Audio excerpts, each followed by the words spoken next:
This is the thinnest and lightest 16-inch gaming laptop I've ever tested. It's ASUS's new Zephyrus G16. But what sort of compromises have been made to get it this portable? There's one major issue that you need to know about. The G16 is available in Platinum White or Eclipse Grey, which is what I've got here. It's using a CNC aluminum chassis, which feels more solid compared to previous generations. Overall build quality feels great, with only minor flex to the keyboard and lid. Screen wobble is very minor when typing hard. The hinges feel nice and sturdy even when ripping the lid open fast. Most laptops only have hinges near the outer corners, but the G16's lid gets some support in the middle too. The lid sticks out slightly, making it easy to open, and the screen goes back about 130 degrees, which I found to be enough for regular viewing. The lid features ASUS's new slash lighting. Basically, there's a line with some white lighting, and you can customize it between a few different effects through the included Armoury Crate software. Fingerprints don't really show up on the lid or interior, but are easy enough to clean with a microfiber cloth when they do. This year's G16 is smaller in all dimensions, and it's incredibly thin compared to all other 16-inch gaming laptops we've tested. It's very portable, only weighing in at 4 pounds or 1.8 kilos, increasing to 5.3 pounds or 2.4 kilos with a 200-watt charger included. This makes it the lightest 16-inch gaming laptop we've ever had, and more in line with the smaller 14-inch models that we've tested. That's the case with the charger included too. I was surprised to find out that Razer's Blade 14 actually weighs more. My configuration has Intel's Core Ultra 9 185H processor, Nvidia's RTX 4070 graphics, and a 16-inch 240Hz OLED screen, but it's also available with an AMD CPU or 4050, 4060, 4080, or even 4090 graphics for more or less money with the link below. My chiclet keyboard has one zone of white backlighting, but there's an RGB option too, and all keys and secondary functions get lit up. Key brightness can be adjusted between 3 levels or turned off by holding function and pressing the F2 or F3 keys. You can use the F4 Aura key to cycle between 3 different effects: static, breathing, or strobing. The keyboard has 1.7mm of key travel, and typing feels nice with a subtle clicky feel. The touchpad is huge, smooth, and works well. It never felt like it was in the way while typing, because it's in the middle, and that's possible due to there being no numpad to shift the keyboard over. There are front-facing speakers on either side of the keyboard, as well as subwoofers underneath on the left and right sides towards the front. They sound amazing. Easily the best gaming laptop speakers I've ever listened to. There's plenty of bass, and they're still clear at higher volume. The Latencymon results weren't the best, but not as bad as we've seen from others. Speaking of sounds, it plays this one by default on boot.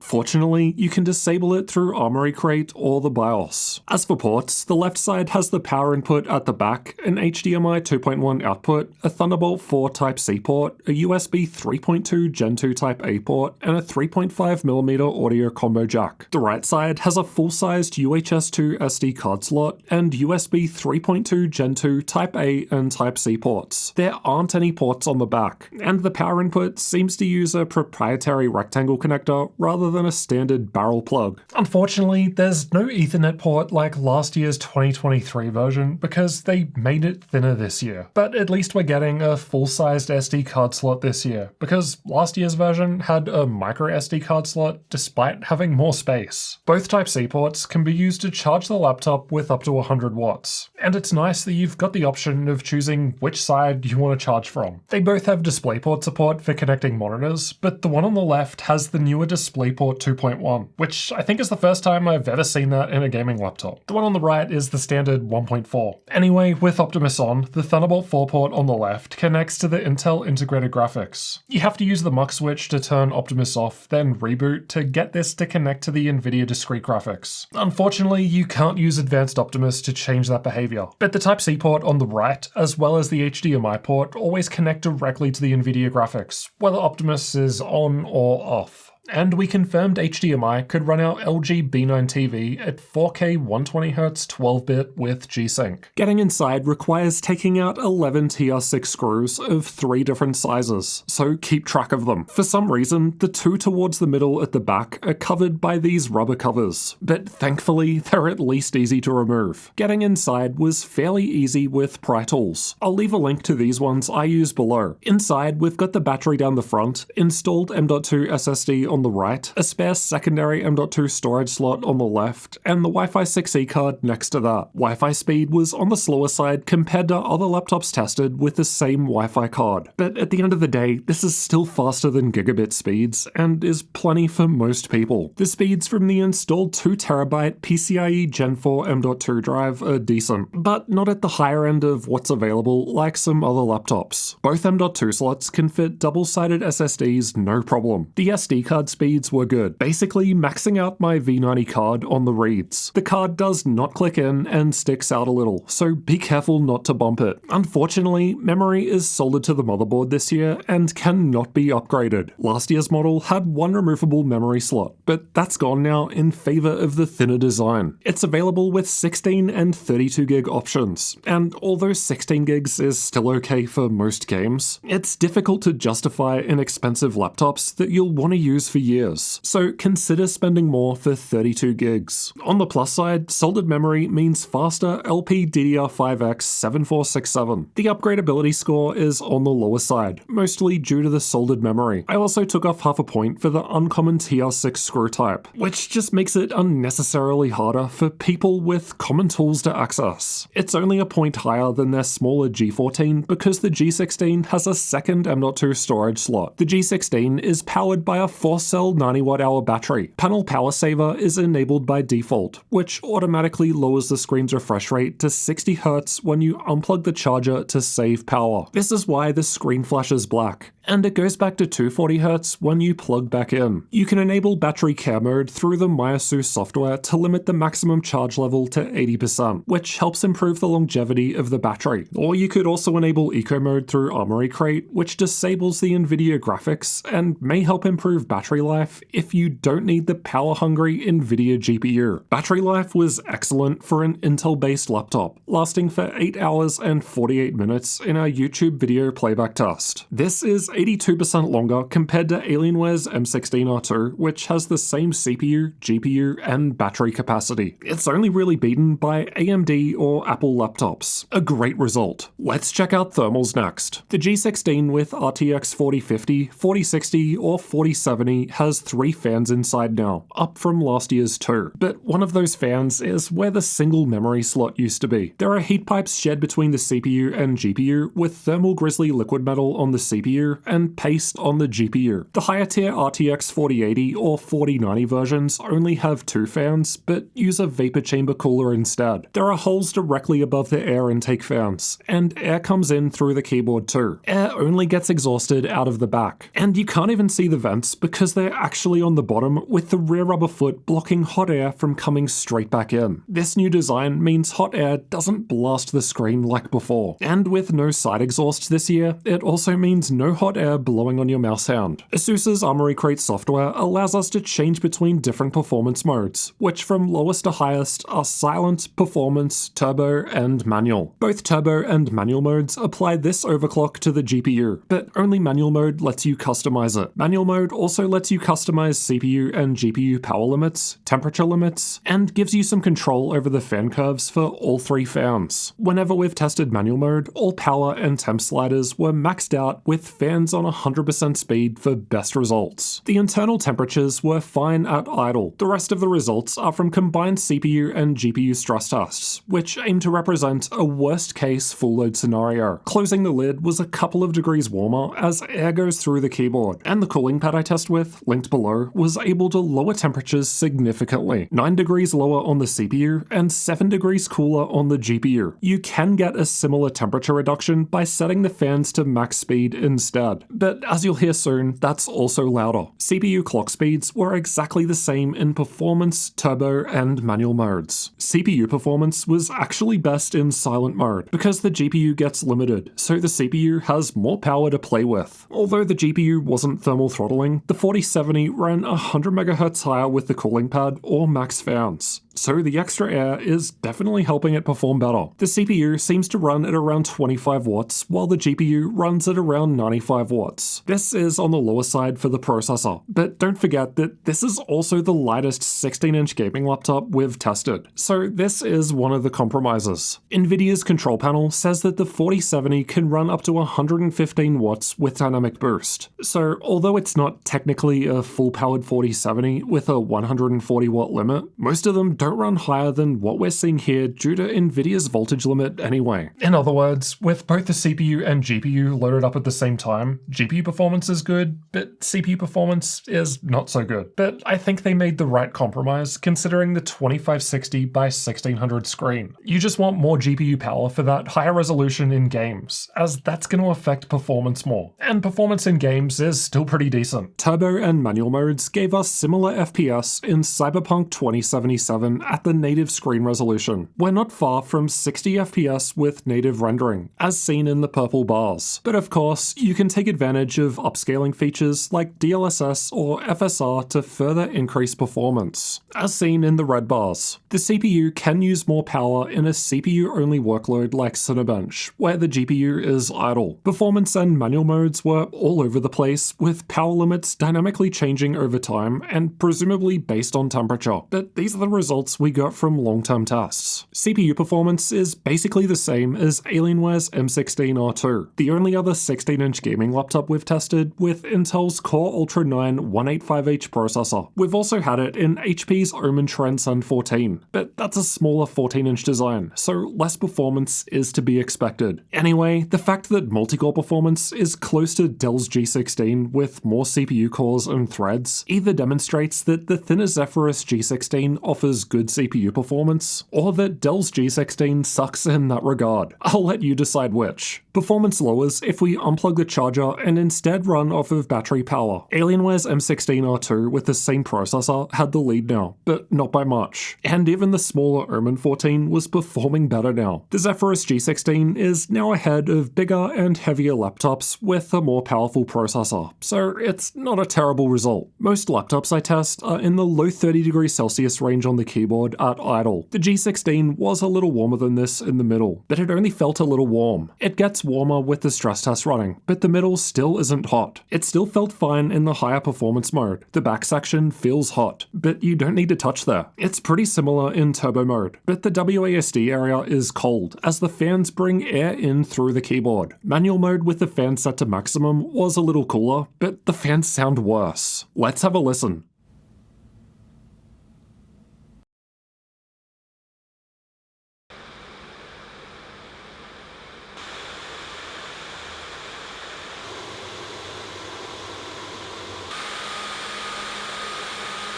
The fans were off and silent when doing nothing at idle, but kicked in briefly from time to time. Fan noise gets louder in the higher performance modes when under load, as you'd expect. Unfortunately, the cooling pad wasn't able to allow the fans to run quieter in turbo mode, but as we saw earlier, it still significantly lowered temperatures. So did setting the fans to maximum, but that's also louder, and it also has a more annoying high-pitched whining sound. The high-pitched sound was only really noticeable to me in manual mode with the fans maxed out, so you can avoid it simply by not maxing the fans out, though I suppose this could vary depending on how sensitive your ears are. Now, part of what makes the G16 special is the OLED screen. Color gamut can be super high, plenty for gaming or even content creators, but only if you change the color profile from the default sRGB mode in Armory Crate, as we measured lower color gamut with that. Screen brightness gets to around 400 nits when maxed out, and was just slightly brighter with HDR enabled, as per the red line. It's similar to a number of other OLED laptops as far as brightness goes. There are non-OLED panels that get brighter in other 16-inch laptops, but you'll need to go for mini LED if you want even brighter. Backlight bleed doesn't exist with OLED. Each pixel gets lit individually, so black just means pixels off. The screen is glossy, so reflections will be easier to see and can be annoying depending on your lighting situation and what's behind you. There are some OLED care options in the Armoury Crate software which aim to help reduce burn-in. It's hard to say if this is a problem you'll experience, but it's nice that ASUS have considered it and put some mitigations in place. Response time was amazing. OLED screens are just super fast and great for competitive gamers. It's only matched by other OLED panels. Otherwise, everything else is at least a few milliseconds slower. Ultimately, this isn't that big of a deal. Anything around 5 milliseconds or below is going to be quick. The total system latency is the amount of time between a mouse click and when a gunshot fire appears on the screen in Counter-Strike 2. It's a great result here too, only beaten by one other RTX 4070 laptop. The G16 has a muck switch. You can access it through Armoury Crate. Setting Ultimate mode turns Optimus off for best performance in games, but that needs a reboot to apply. You can instead leave it on standard mode, then use Advanced Optimus through Nvidia's control panel to turn Optimus on or off without rebooting. G-Sync is only available when Optimus is off, but Adaptive Sync is available from the integrated graphics when Optimus is on. There's a 1080p camera above the screen, and it has IR for Windows Hello Face Unlock. Here's how the camera and microphones look and sound, and here's what it sounds like while typing on the keyboard.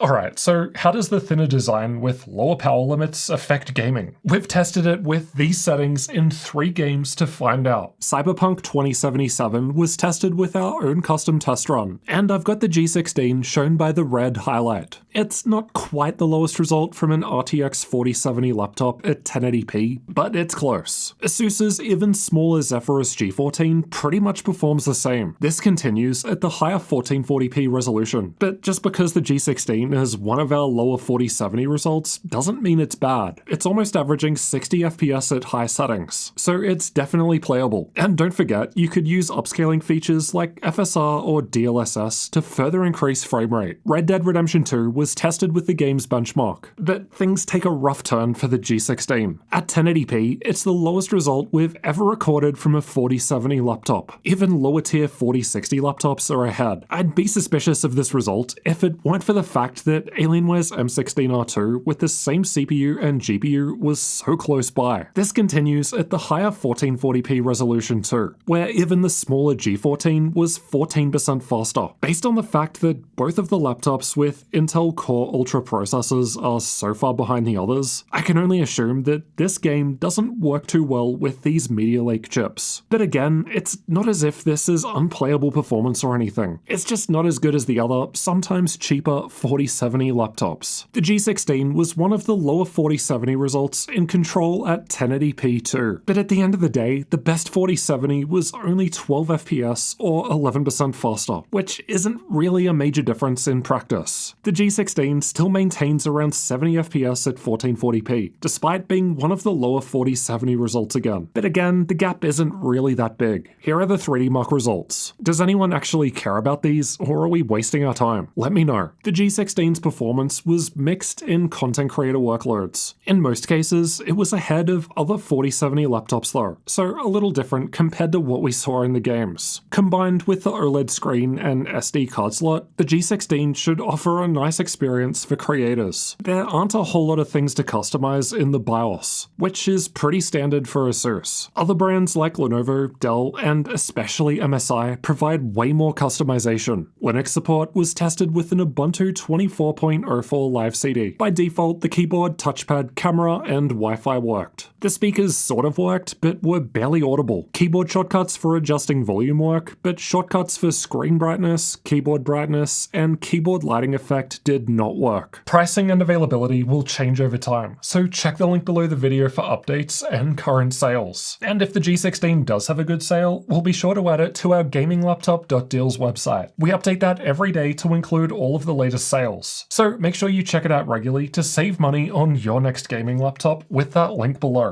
At the time of recording in late July, the configuration we've tested here, but with half the RAM, is on sale for $1,600 US with a full price of $2,000. That's on the more expensive side for an RTX 4070. We've had them as low as $900 on our deal site in the past, but of course in a much lower quality laptop. But it's similar to other thinner 4070 laptop sales, like Razer's Blade 15 G15, ASUS's M16, or Lenovo's Legion 7i. Or you could instead get an RTX 4080 laptop for just $150 more with the right sale. And based on our testing, the 4080 offers 55% more FPS. The G16 costs more compared to a lot of other laptops because of its premium design and build quality, its nice features like OLED screen, amazing sounding speakers, and good battery life. The fact is, not everyone cares about getting the absolute highest FPS at the expense of everything else. A lot of people just want a gaming laptop that looks good and feels nice to use. And the G16 delivers on that. At the end of the day, you're still going to have a great time running games on the G16, even if it doesn't get as high frame rates compared to other cheaper laptops. Apart from the price, the main downsides include the high-pitched fan noise, though I was able to mostly mitigate that by not allowing the fans to run as high. But the biggest issue for me has just got to be the soldered memory. It's that trade-off of soldered RAM for a slightly thinner design, especially when you consider that in the US, Best Buy seems to only offer the 32GB option if you go for the more expensive RTX 4080 or 4090. The 4070 is only available with 16GB there, but here in Australia, 32GB was an option, so it seems to vary by region. And while I would definitely recommend 32GB if possible, because you can't upgrade it later, not everyone is going to be able to afford that price jump up to the RTX 4080. Luckily, it looks like 16GB is still enough for most games today. Hardware Unboxed recently tested a bunch of modern games, and found that only a few used more than 16GB of RAM, and that was on a desktop PC with an RTX 4090 graphics card with games tested at maximum settings. It's no secret that laptops have weaker hardware than that, so you'll likely be using lower settings, which may require less memory. Look, I'm not trying to justify 16GB of soldered RAM. I'm just saying that it's probably not actually going to be an issue in the majority of games at the moment, at least for today. How long that continues into the future with newer games is another question that I don't have the answer to. But I will say that we have tested a lot of 16GB gaming laptops, and at least in the games that we benchmark with, it still seems adequate. I think the G16's main competitor is Lenovo's Legion 7i, which does have upgradable memory. I'll save a direct comparison between those for a future dedicated video, but only if you're interested. So let me know in the comments if that's a comparison that you want to see, because comparisons take a long time. Until then, you can check out my full review of the Legion 7 over here. I recently said that it was the best gaming laptop I've tested so far in the first half of 2024, and that was in that one. So check out one of those next.